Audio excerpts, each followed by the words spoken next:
Let's go. All right. Welcome, everybody, to the Intentional Wellbeing Podcast. I have an extra special guest today, someone I've been following for quite some time. And I would hesitate to say one of the first Black people to write a book specifically about spirituality and yoga. And that book turns 25 years old this year. I want to introduce to the podcast Caroline Shola Arewa. Did I say it right? Known as the Energy Doctor, is a highly respected figure in the fields of spirituality and wellness, recognized for expertise in energy work with over 3 decades of international experience and awards, I might add. Shola is a psychologist, speaker, and author of 5 books. 5 books. I wrote 2 and I'm tired, but 5. Get it? Including bestsellers, Open to Spirit, which I own, Energy for Life, which I will own. Shola trains spiritual coaches, supports individuals to reclaim their energy. We all need that. Enhance their well-being. We all need that. And transform their lives. Some of us need that. Shola will empower you to make important lifestyle changes and manifest a life that you love. Very important in the 21st century. Shola helps you get your energy back, again, which we all need, and your life on track, again, which we all need. Welcome to the Intentional Wellbeing Podcast. Really, I think this podcast was made for you because you're doing all the things that help to encourage intentional well-being. Welcome to the podcast, my friend, all the way from across the pond. Are you in England? Are you in London? Where are you at? I'm in England, London. London, England. Awesome. I've been there twice. I want to go back. Yeah, and I've kind of been around where you were going to be, and always hoping that we would cross paths, but it kind of hadn't happened. So I'm really excited as well to have this conversation. You know what? I was scrolling your Instagram page this morning, and I gotta say, I want to jump in with this because this gave me, like, I don't even know. I read this and I died because I thought it was so important when you were talking about. I gotta find the post because it hit me right between the eyes this morning. So I was supposed to see it as I was just kind of scrolling through and wanted to see what your offerings were, and just to like pick something that I really wanted to talk about, because you're talking about a lot of great things. And there was a post that was like bringing the black. Oh, here it is. Opening to Spirit, putting the black back in yoga. I died. I said, I have been trying to get the black back into yoga my entire friggin' career, inspired by your work, inspired by the work that my mother has done in this field. But talk to me about the 25-year anniversary of your book. Incredible work. And if you don't have her book, I really suggest you get it. It's not in print anymore, so we would have to get it from you. Yes, it is in print. It's never been out in 25 years. That's amazing. Opening to Spirit. Okay, Opening to Spirit is the book, and don't worry, we'll link to it in the show notes where you can grab yourself a copy. Tell me, what inspired you to write that book 25 years ago? That's 1998. 1998. I think that's amazing. I think that was maybe around the first time I taught one of my first yoga classes, right? Like public yoga classes. So it was 1998 when the book came out. It took a year for the publishers, and it took 7 years for me to write. So I actually started working on it at the beginning of the 90s. I became a yoga teacher in 1985. Wow. And I think what inspired me to write the book, you know what? In a way, I was full to overflowing. That's how I kind of felt. And I wanted to. A couple of things had happened. I'd been along to a talk with the Osora set, their kind of leader, I think Nefer Amen is called. And I'd gone along to this talk. And he was talking about Dravidian people in India, which is kind of like Black folks in yoga. And I was kind of like, this is really interesting. I'd read his book. He had like half a page on Dravidians. Anyway, I'm right at the front of this auditorium listening to this talk. Q&A comes. So I'm like, let me ask a question. So I say, you talk about like Black folks in India and Dravidians in yoga and so on. Can you tell me some? I'm a yoga teacher. I said, can you tell me some more? This was a response. You're a yoga teacher and you don't know about black folks in yoga. How can you call yourself a yoga teacher and you don't know? So I'm like this kind of like, Deflated, right? Deflated. and I just kind of, from standing, I kind of slowly sat my little self back down. Yikes. But of course, well, not of course, but I didn't have anything else to do with this human, because I don't believe in humiliating people like that. Not like that. Yeah, that was uncalled for. But also, what it did, and I'll give thanks for this, is it made me go away and do research. And so that's what I did. I went away, and we're not talking Google research, because there were no Right. Google. That wasn't a thing then. in those days, Yeah. back in the old days. And so, Yes, anyway, I did all of this kind of, literally 7 years of work to unpack the kind of hidden story, if you like, of yoga back in the Kemetic tradition from Egypt, and also the Dravidians, there's the biggest population of black folks outside of Africa. Wow. Is in India. I had no idea. And so when we talk about Shiva, now, we had our suspicions about Shiva with his dreadlocks and he's smoking his. I'm not saying, I'm just saying. There's some parallels we see, right? So we kind of knew when it came to Shiva. But Right. then when you kind of really look at the Shivites, and when you look at Tantra and all of those things, and it was just fascinating to me. It was fascinating to me that I had a yoga teacher who, let's say, advocated celibacy, for example. Not saying that that's what he did, but that's what he advocated. Interesting. When does that ever happen? Oh my goodness. What a new concept. Oh, don't get me started on that whole thing. Yeah. And then there's also Tantra.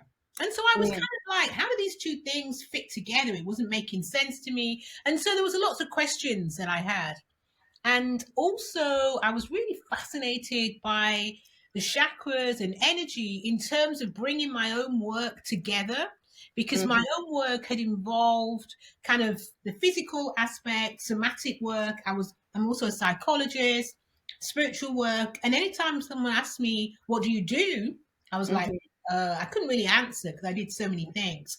Yeah. And so I say in Opening to Spirit that I'm a generalist. I specialize in all things pertaining to our well-being. That's a generalist. I don't need to do just one thing. My ancestors never did one thing. I ain't doing one thing.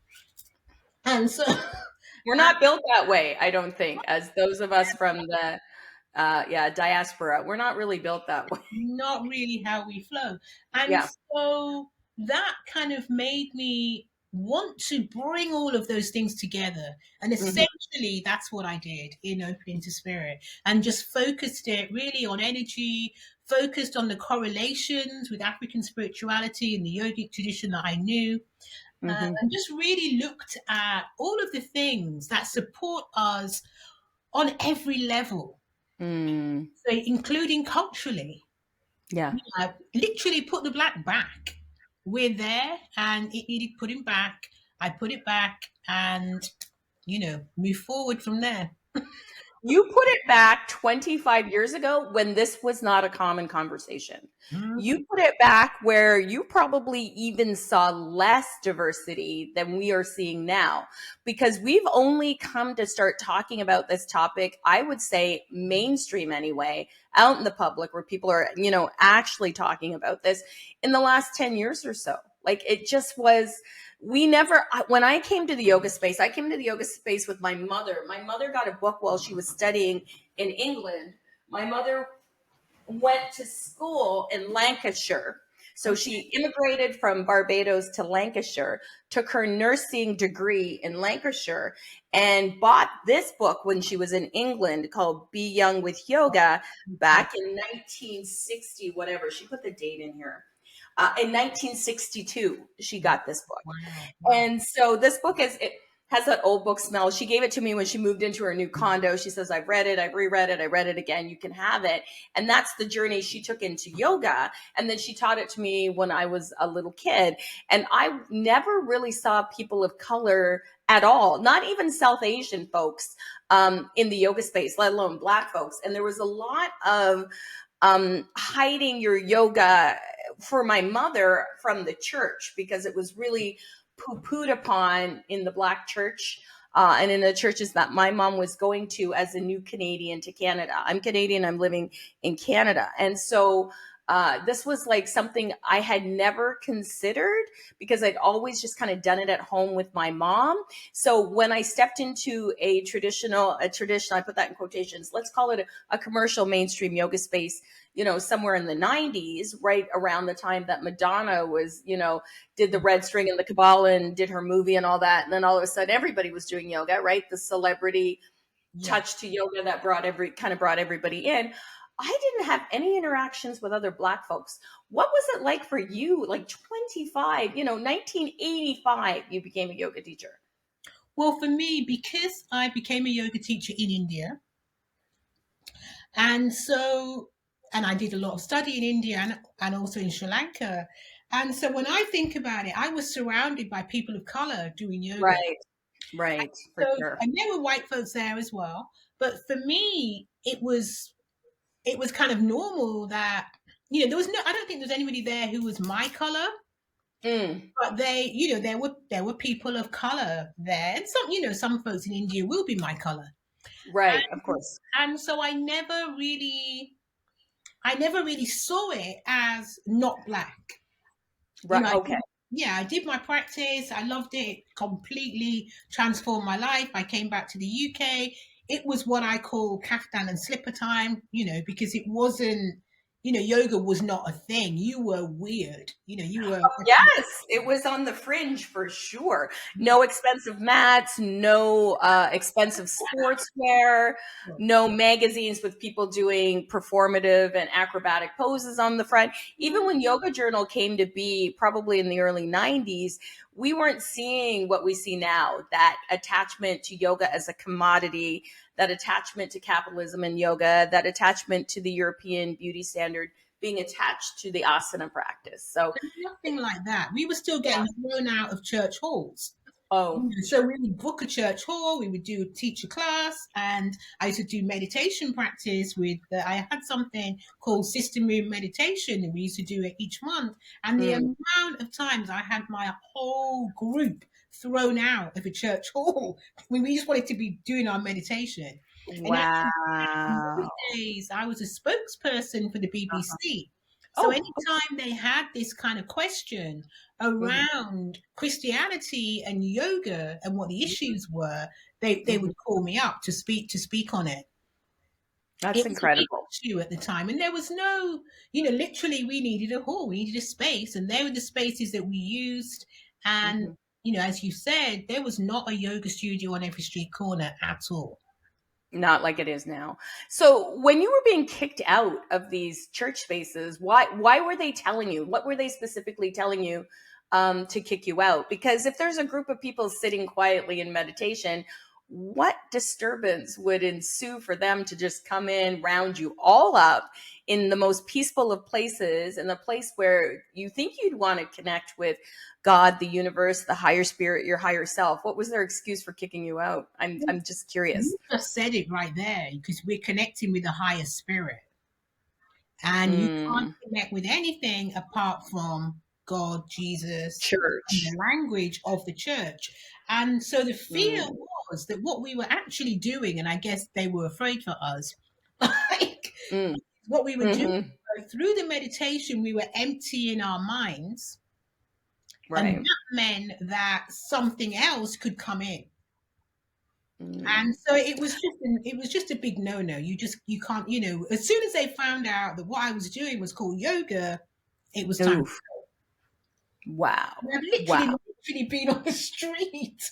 And I remember one time we were doing a meditation and we were all in there doing our work. And this particular, it was the first time that I'd met this particular person. She became known as Natahu. So that was a name. We had a kind of naming ceremony later. But on that particular day, she showed up and she came in like a little minibus. Mm-hmm. And I can remember as she arrived, we were getting thrown out of Oh, this, wow. this center. Yeah. And literally, instead of greeting her or welcoming her in any way, my first words to her were, "Is that your boss?" And how many people does it seat? I picture a VW bus, like, you know what I mean?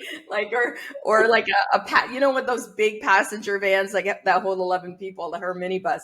That's great. That was the first thing I said. "Is that your boss?" I have a favor to ask. I don't know you, but I think you were sent here to help us out. Oh my gosh! And then one of the other assistants who was there as a Mhm.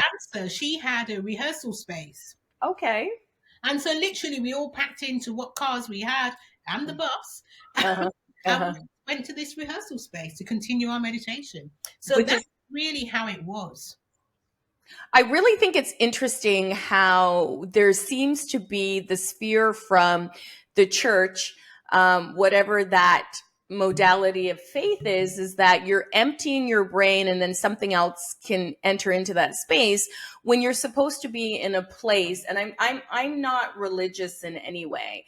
That you're supposed to be in a space where you are communing with the higher energy, the higher self, God, all those things. So you would think the space within itself would be indicative to allowing that connection to your higher self, to God, to spirituality, that they shouldn't have to fear that is happening when you're in meditation, because you're literally in a space where everybody does that a couple times a week. So that in and of itself didn't make any sense to me.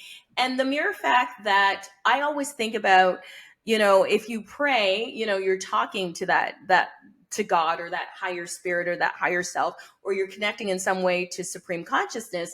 And when you're meditating, you're actually listening for that answer. You're actually just still in that answer. And when I started teaching yoga and meditation, I also started out in a church hall. I knew the pastor of the church, and her feeling was anything that was going to introduce the community to the church space could potentially put more butts in the pews on Sunday morning. So they promoted it at the church because it was going to kind of bring people who wouldn't ordinarily come into the church. So they saw it as an opportunity to connect those two types of spirituality. And that was the United Church here in town. Right. And that is a much more progressive way of looking at it. Because I know for Yeah. myself, when I really started getting into yoga and it becoming a kind of, it becoming a transformative practice for me, one of Mm-hmm. the things that it actually did was it helped me kind of understand the church. It helped me Right. kind of, I grew up in the church. And Mm-hmm. it kind of helped me. I think what happened was I felt that in church, which I kind of left when I was around 13, Mm-hmm. what I found was that it wasn't giving me practical things to do. It was telling Right. me to, Right. Right. I needed to believe, I needed to get saved. Getting saved didn't appear to be working for me. And so it kind of told me to do all of these things. Really wasn't working. Surprise. And I'm so just saying. I didn't mind giving it a try, but it didn't seem to Right. work. So Right. I get it. when I did yoga, all of a sudden I had something that I could do that was practical and that made a difference, that transformed my life, that I could see I was a better person. I was thinking differently. I was behaving differently. Not that I was bad before or anything, but No. Just refining who you were. Refining who you were, but I right? could really just, the difference was a 360-degree turn. Okay. Because I was introduced to myself, on a deeper Mm, level. And that helped me understand so many other things, including people. I didn't go back to church, but I could have. Because right. I now understood that if you want to be a better person, which I did, this Mm-hmm. is what you need to do. Mm-hmm. And you never told me that in the church. Mm-hmm. And now Mm-hmm. I know, so I can do it. So that's cool. That's the many things I love about the yoga practice is there is a set of practices that are tangible that you can apply to everyday life that makes you maybe stop and think in the moment. I mean, the best one for me out of all of it was, the self-study. That's the self-reflection is huge and it's exhausting, mind you, which is why most people don't really want to do it because you're like, why am I feeling this? Why am I angry about this? Why am I losing my patience with this? Why do I feel this way about this? This is an interesting way to look at something, but what if we looked at it this way? Like that kind of stuff is like exhausting and there's always work to do. A really good friend of mine, Dr. Gail Parker, who I think you must know, I think you're both on women, like I think Black women who write or Black women who write powerfully. There's a whole Yeah. series going out there that is life changing, and I believe she's in your group. And it just Parker it is also a good friend of mine. yes, it's yes. She recently moved out to California. I miss her. She used to live like an hour away from me, and we would have lunch before the pandemic at least once a month. But she is a fantastic person that has a very similar kind of background to you in that you're a psychologist. She was a psychotherapist for like 40 plus years, and using that yoga to create transformation in people's lives, which is what you do. Do you put the psychological practice together with the spiritual practice as you are leading people into a space to transform their lives? Yeah. I mean, I always, as a psychologist, my work is always going to be informed by that. So even if I'm not kind of thinking about it consciously, which I don't always, because I kind of turned away from it a little bit and integrated more spiritual perspectives into my work, but it's still always going to influence the way that I work. I mean, the thing that I love at the moment is the coaching practice and working in a kind of coaching way, helping people to really move forward with their lives, really empowering people, training other people to be coaches so that their relationships that they have, particularly therapeutic ones or transformational ones, can be empowering rather than kind of old paradigm and a little bit disempowering. They really kind of level out that playing field with people and put everything back in their hands so that they feel empowered, they feel strong, they feel as if they're able to make choices, feel as if they're able to make change that they want to make, feel as if they have the answers themselves. All of those things. That's what I'm really loving. You know what? I think that's a great tool to have. I've never thought of using like using a spiritual coach to help keep me on track. Tell me, like, what does a session with Shola look like? Like, how do you communicate with somebody around what their spiritual needs are to get back on track? Yeah, there are a few different things because I think that at the moment how I support people is I do two things. I energize and I empower. And the Mm, way that I look at those things is I may work with people who personally want to make some changes. Maybe they've reached a particular turning point in their life. I mean, we all want to change and we reach these significant times.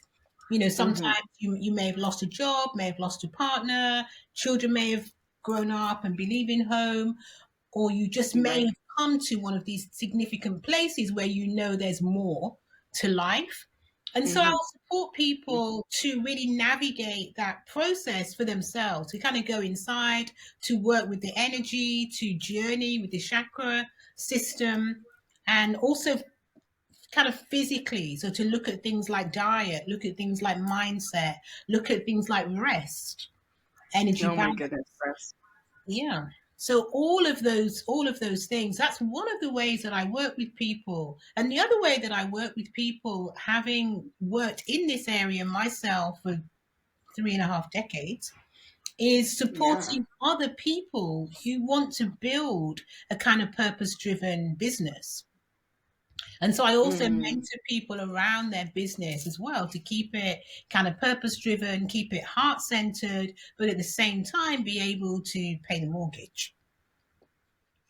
Yeah, that's a big one. I often found out, like, as a yoga teacher, when I started teaching, it was never my intention to own a yoga studio. I'm an accountant by trade, right? haven't been for a really long time. But that was what I was interested in doing, and was working as an auditor at the time that I decided that this kind of work wasn't fulfilling anymore. And when I was sitting at a desk, a conversation that I had with myself is, I am so miserable here. Like I really lately have been thinking about people who are stuck in a career because they need to pay their mortgage, they need to pay their bills, myself included. I have two teenage sons. One is currently off at school, which that is an investment in and of itself for him to go to school. My second son will be, entering post-secondary education in the next couple of years. And so all of this in the real world is very necessary. Like, we live in a world where we do need to make a living to keep a roof over your head, to feed your children, to go to work. And I find a lot of people do this spiritual work, particularly in yoga, love the practice. I think mostly they love the asana practice, or that feeling of freeness that they get maybe after practicing, and they decide to give up their careers and pursue a spiritual practice as a job. And a lot of people fail at it. And a lot of people come to me and say, oh, this will be my retirement job. They're going to finish out the career they're in, and then their retirement job would be in this. What would you say to somebody who's had, maybe been practicing a spiritual practice for the last 5 years and has decided they no longer want to, do whatever job they're doing, and they want to start a new life? Because when people come at me with that, I'm always hesitant to tell them, follow that passion, follow that dream, because I've seen so many people fail at it. Yeah, I mean, I think first and foremost, your spiritual practice is for exactly that. It's for your personal transformation, It's and you. Yeah, and it's for you. to be, and it will definitely, let's say, pay dividends if that's how you're seeing it. If you're really coming into yoga for what yoga is, in terms of a process of transformation that can reintroduce you to yourself, that can support you to kind of expand into your greatness as a human in body, mind, and spirit, then that for me is first and foremost. And I think what we have to be really careful around is when we decide, or when we want to take that passion, let's say, and create a passion-driven business, I know for myself, what I wanted to be sure of was that I was not going to lose my spiritual practice. So as a foundation, I'll explain, because I had, before I came into yoga, I had a fashion business. So I've always had some kind of business. Now, when I decided that I needed something more in my life, something deeper, something more meaningful, I kind of left that business behind. And it was something that I'd done from very, very young, and I lost the passion for it. And actually, I lost the passion for it because it had become a money-making business. I literally would come home, I would count money, and I would be, okay, I did well. That was how I was. It wasn't how I started, but it was how I ended up monitoring this business. If I made X amount of money, that means you did well. And of course, for me personally, that's not sustainable. And that's why I left that business, because it wasn't fulfilling. And so now I don't create any, as we can see, I don't create any clothes. So whereas I always made all my own clothes, very, very creative in terms of design, I lost all of that. And so when I made that transformation in my own life, when I wanted to share that with other people, when I saw how I could do that, when I saw what the exchange needed to be, I always maintained for myself that I couldn't make this into a business in such a way that I could lose my own spirituality, if that makes sense, in the same way that I'd lost the kind of design and the passion for fashion, let's say. So that awareness, that kind of consciousness, that integrity had always been kind of front, back, and center of the way that I work. And so that's what I would want people to think about. If you're coming into the yoga industry because you Mm-hmm. see it as something where you will make money and that is your key Mm-hmm. reason for doing that, I'm not the right mentor for you, Mm-hmm. first of all. But also, I don't know how Right. successful you would be doing that. So for me, it has to really start from the Yeah. center out. And then I feel that we'll be blessed, you Mm. know. And another thing I will say to people as well, if you really want to make, you know, your six figures, your millions and all of this is not necessarily the route. There's much easier Yeah. ways to make a whole heap of money. So you might as well do those things if that's what you're trying to do. So I think it all really Mm. depends. But if what you want to do is you found something that is really meaningful for you and you know that it changes lives, you know the impact that it can have and the difference that it can make, and you want to share that with others, then there are lots of ways that you can do that. And you can do that in a way that is kind of dharma. You can do that in a way that you can still eat. Your cupboards don't have to be empty. You can do it in a way that you can pay your mortgage and send your kids to school. And you can do that and stay in integrity. But there are ways to Mm. do it. Mm. There are specific ways to do it so that you can really make a difference and at the same time kind of stay in alignment with what is really important.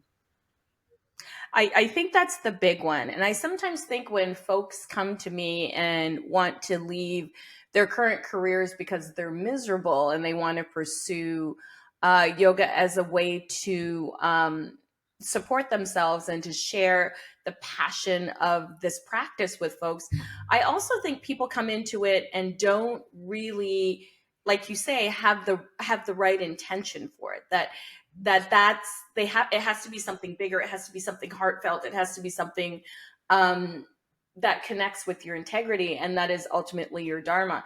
I love what you said about that it you know we have to do these things in alignment or they don't work. Yeah, I think so, definitely.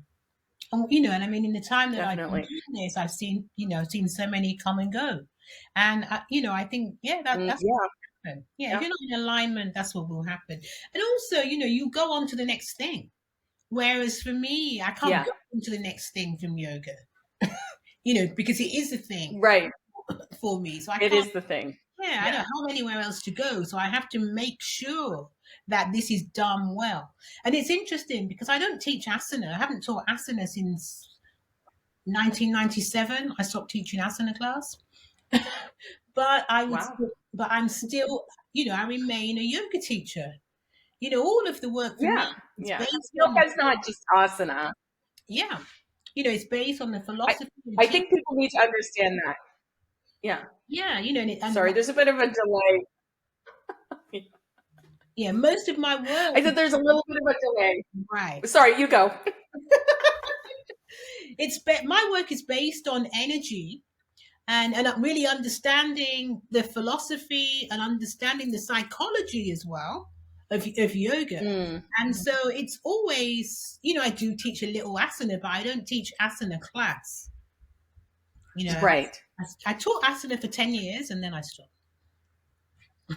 A lot of people who are more connected to the entirety of the practice, I find, don't teach a lot of the asana, because I tell my students all the time, because I teach asana from the perspective of making peace with the temple, which is your body. Because as you know, in Western culture, we are constantly telling people that their bodies aren't good enough, that their bodies need to be changing. And, with the big advent of social media and being able to use a filter to change your face. And then we have, influencers that are posting pictures about their bodies, which they've had surgically enhanced. So there's a lot of people out there with body dysmorphia and a lack of trust in their bodies and not seeing themselves represented in their bodies. And my approach to the yoga practice in the asana space is to present something that is other than what is constantly being seen or constantly being promoted, that anybody and anybody can participate in a spiritual movement practice if that's what they want. But I feel people who are really connected to the practice fully understand that asana is the third limb out of 8, and there's so much more deeper work we can be doing. Yes, we are moving our bodies in an attempt to be able to sit and to take in this information, to be closer to source, all those things, but it's such a tiny part of the practice. And people who I find who are dedicated to the practice and then also really dedicated to decolonize the practice, as you said, bringing the Black back into yoga, understand the importance of digging deeper in through that philosophy and living from that perspective, which is what you're doing beautifully in the well-being space. Yeah, it just feels so important to me. And I, yeah. To really get, for me, I think for people to really get the essence of what yoga is, you're not going to get that, well, you may, but you're not going to get that so much if what you're doing is a physical practice alone. It has to only be a practice that will really take you into those deeper kind of depths and realms of who you are in the world. Mm-hmm. Mm-hmm. And how you can show up in the world, especially now when the world feels. I have to stop saying this because my spouse, my partner's always saying to me, "You're scaring the kids," right? Because I'm looking at the world and I'm disappointed in the steps that we are falling back on. That we're no longer seeming to want to see people's humanity. That there seems to be a specific set of rules that everybody must abide to, and if you don't fall into this particular subset of rules, which is dominated by colonialism, then we're looking for ways to take away your rights. And this is something that I find is really terrifying. And what yoga has taught me is the ability to stand up for all of us, to live our authentic lives, and for all of us to be in community with each other, and for all of us to embrace the differences within humanity, knowing that there is a common thread with all of us. But I'm just really scared at the state of the world. Now, I live in Canada, and we are often heavily influenced by the United States because we share the longest undefended border, and the culture of the United States is huge. So it permeates everywhere. And to watch a shift happening in London and in Britain, and to watch a shift happening here in Canada towards this exclusionary set of rules that doesn't allow for people to be themselves, and that doesn't allow for your individuality or your connection to your own spiritual practice to be respected, right?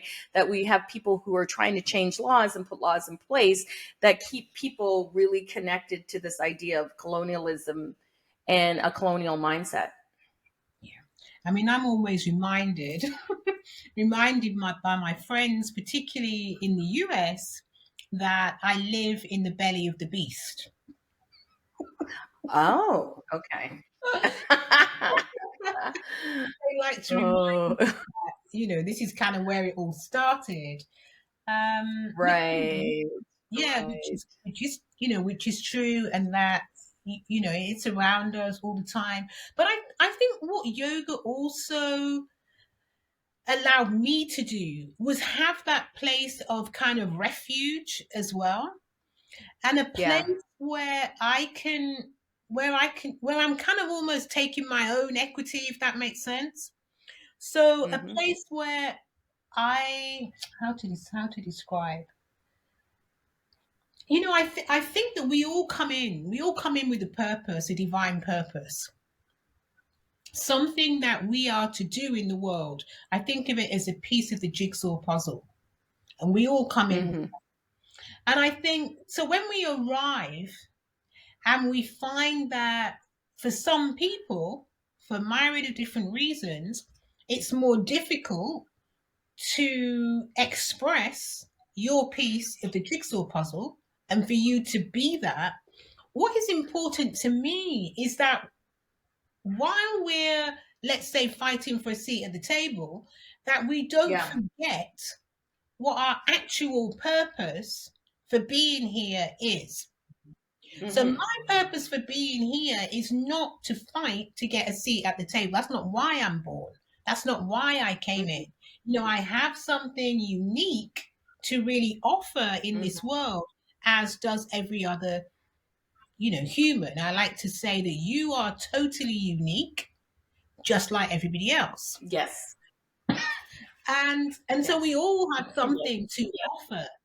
And I think that where some of us have hurdles to kind of jump, and we have, obstacles to move out of the way and all kinds of things to be about our purpose and to be about our business, that sometimes what happens is we forget what our actual purpose is. Mhm.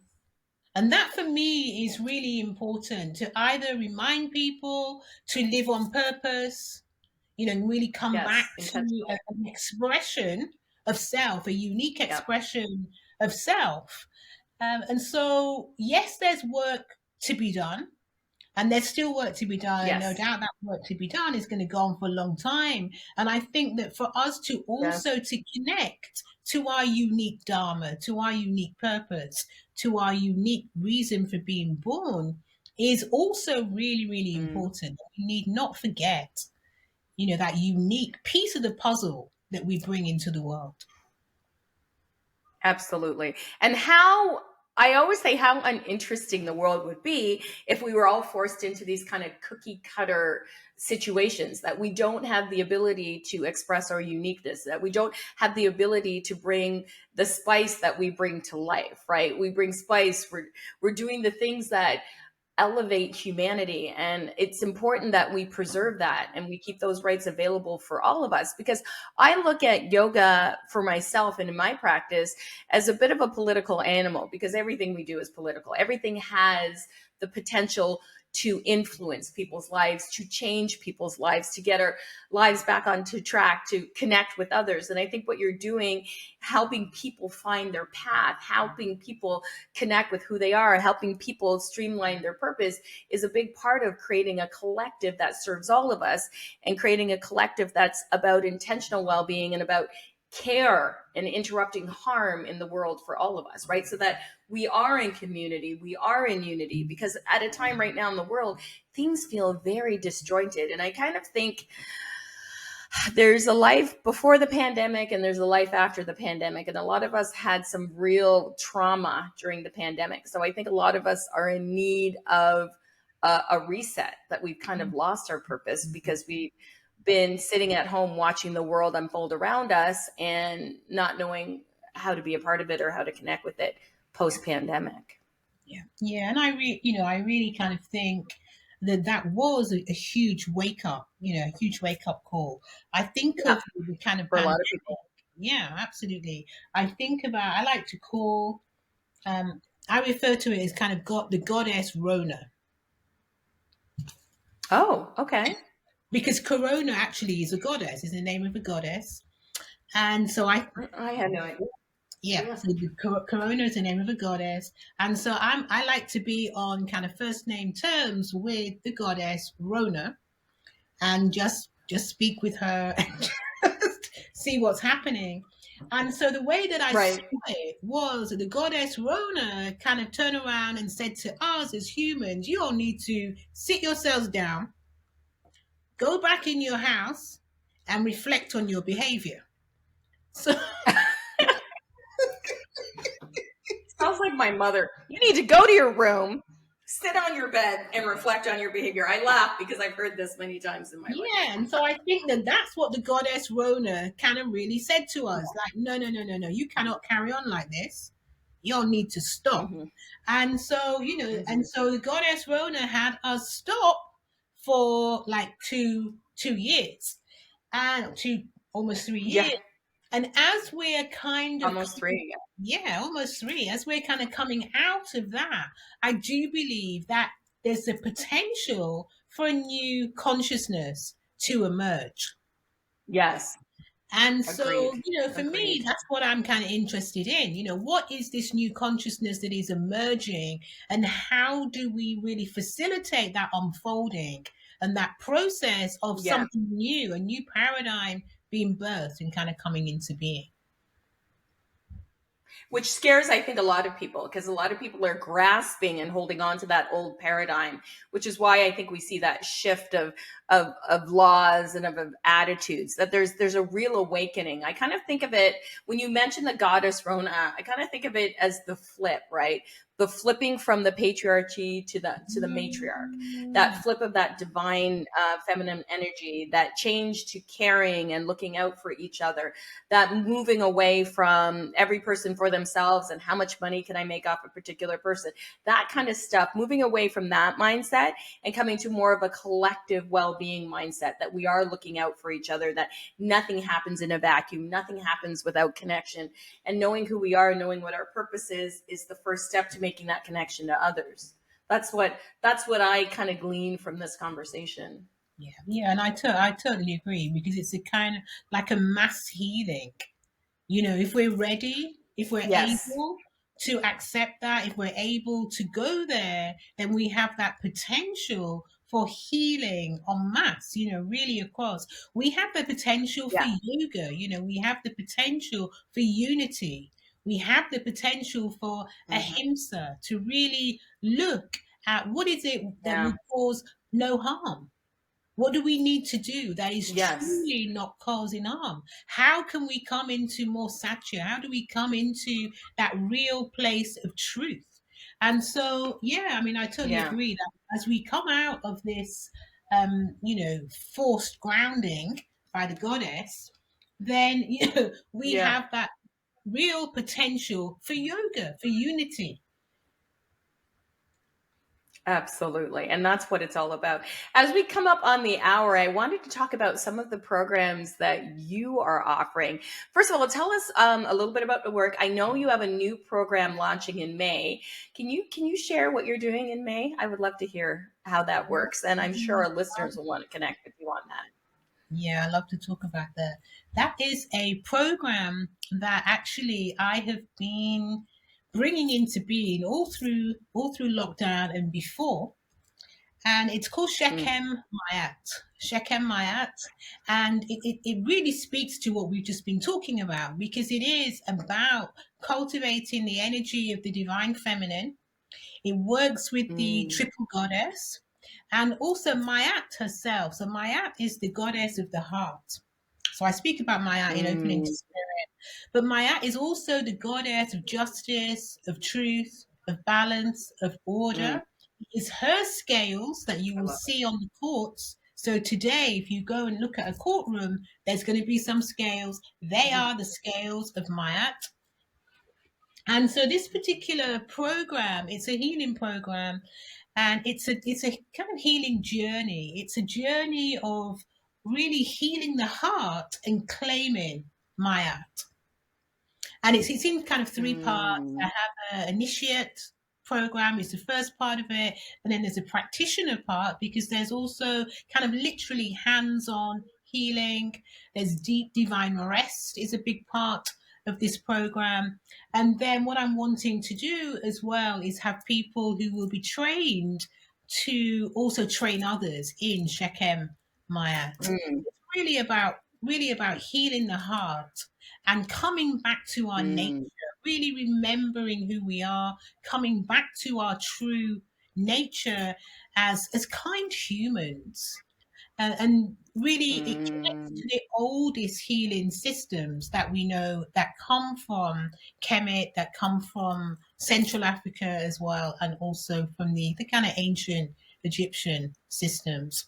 So I've been spending a lot of time in Kemet, in Egypt, and just really allowing that ancient kind of practice and principles to just permeate my being, so that I can really bring forth this new work. So it's ancient work, but it's brought forward in a kind of new way, really looking at what I think of as new paradigm medicine.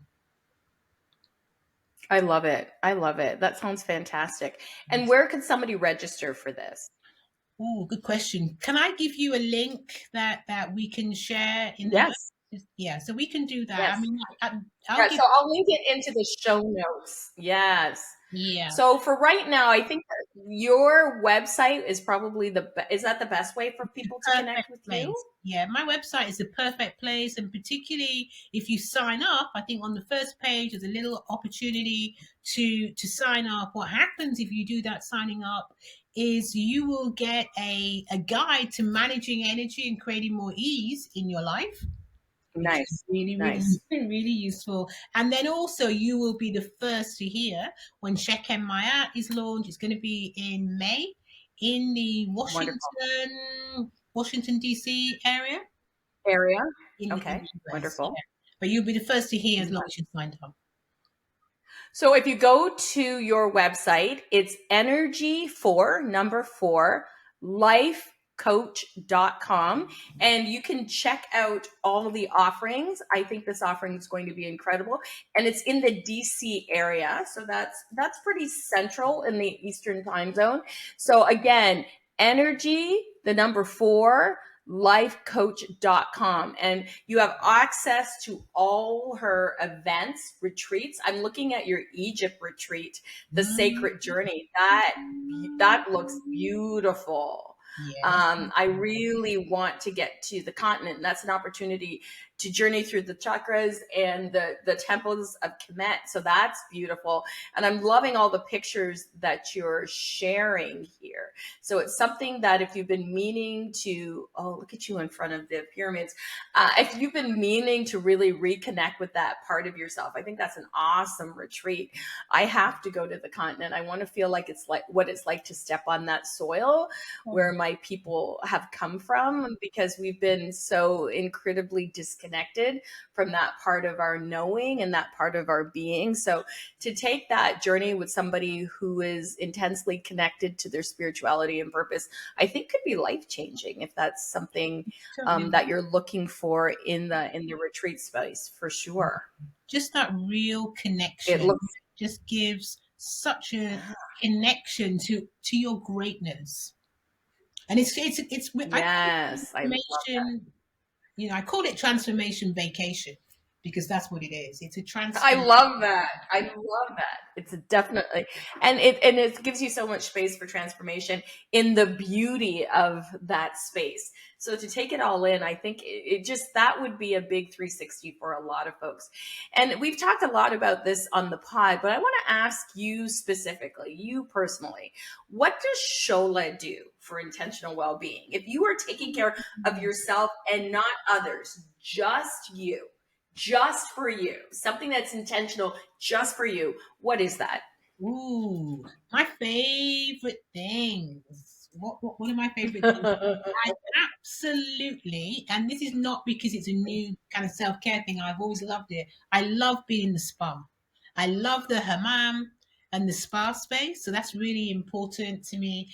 And one of my other favorite things that is just for me is my early morning meditation. Nice. Yeah, that's my meditation. So that is that. I love it. I love it. I'm laughing because I get it. So that's the other thing that for me is huge. I use it for my well-being. I use it for my creativity. I use it because sometimes, like my favorite quote says, how nice it is to do nothing and then rest Yes. afterwards. So I love I love it. I love it. I love it. Yeah, it takes in all of those things. I'm a big meditation person. I'm I love my spa. I love doing nothing. I mean, I'm kind of blessed in that way. Yeah. Absolutely. Yeah. I really do enjoy. Listen, I'm a big fan of doing nothing as well. I'm at the point where I'm tired of the grind, right? I'm getting to an age where that's not something I want to participate in anymore. And I'm really loving this shift to more restful spaces, to do more restful things, to really incorporate rest. And I always think to myself, my ancestors have already worked to death, right? Mhm. That's a story that is as old as time. I don't need to repeat that. Like, I am moving forward out of that space. I'm already, the hope and dream of my ancestors, but to also incorporate the opportunity to literally do nothing and then to rest after doing nothing. Oh, yeah. That's number one. This is my plan. That's number one. I usually like to do that on a Sunday, turn off all electronic devices, not participate in the world, and just do the things that I want to do, whether that's, riding my bike or going for a walk or sitting in meditation or literally just laying around. Mhm. That's right. And so actually, when you sign up on the website, I'm going to give another URL because it's an easier one, and that is Shola SHOLA .co.uk. Shola.co.uk will also get you to the exact same place. And when you sign up, you this guide for managing energy, but it's also for creating ease. So let me just tell you what ease is, because creating ease is about energy, awareness, success, and excellence. But we want to Nice. create ease. We want to do that so I that we hear have that. energy. We got to have energy. I don't want to be all I exhausted and know. tired out and all broke up and everything. No, exactly. And I think, when I was growing up or when I was starting my business or, when I was in my 20s, 30s, and even 40s when I was there, the big thing was I will rest when I'm dead. I will sleep when I'm dead. Do you remember that adage? I really believe that's an attachment to capitalism and colonialism. Like, you have to go, you have to go, you have to go, you have to go, you have to go. And like, where has it really gotten us? Not far. So I think trying something else is the thing to do. We can never get to a place that we have never been before if we continue to not do if we continue to do old things, or if we don't try something new. And I think that's what really scares people, but I think that's the only way forward, is to shift out of this current paradigm, because it's not working for most of us. It doesn't work. It absolutely It's doesn't not working. work. It really doesn't work. You've been told a lie. And, when I just coming back to opening to spirit, when people ask me, oh, how did you write this book? You must have done so much research. You worked so hard. And I would be like, did I? I was kind of surprised at first, because what I did was open to spirit. That's the name of the book. Open to spirit, but also create ease. And when we do that, there's nothing that we can't achieve. And I think it Yeah. really is about that. When you push, in Yoruba, we say you can't push a river, you have to let it flow. Flow. That's smart. Yeah, that's And when true. you do that, when you open to spirit, when you create ease, when you allow things to flow, you will actually be more productive and you will create more. Mm-hmm. And you Mm-hmm. build It your. makes sense. It makes sense. If the other It way makes works, sense. trust me, I'll do that. But since it doesn't, I know. I know, but we don't learn as human beings. We just keep doing the same thing and expect a different result. Isn't that literally the definition of insanity? Doing the same thing over and over again and expecting a different result. Like, how many of us are actually doing that in our lives? what they If I say. keep at this one thing constantly, even though it's been unsuccessful in the past, it will finally change. And I don't know. I haven't heard a lot of people say, hitting your head against a brick wall has been helpful to do anything, to be That's honest. right. My That's mother right. used to say that. That's You, that's you that's a look, Monica saying for you sure. Well, thank you so much for being on the podcast, Shola. It has been absolutely amazing to meet you in person, over the interwebs, across the pond. So I'm going to send everybody to your website. So once again, you can go to shola.co.uk, which will also take you to her website. Don't worry, all of this will be in the show notes. Energyforlife.com. You can book a one-on-one consultation with her so that you can get to know how she can help you start to move with more ease, energize your life, get your life back on track, maybe start a spiritual practice if you don't have one. And these are things that are actually rooted in science and in truth, as opposed to the kind of wellness junk we see out in the world. And I think it's really important to connect with somebody who has a solid footing in their own spirituality and wellness. And after over 3 decades of doing this work, I really feel that it would be an absolute honor and treat to connect with your spirit, with you, and have that work influence your life. Thank you so much for being on the pod. Thank you, Diane. It's been wonderful.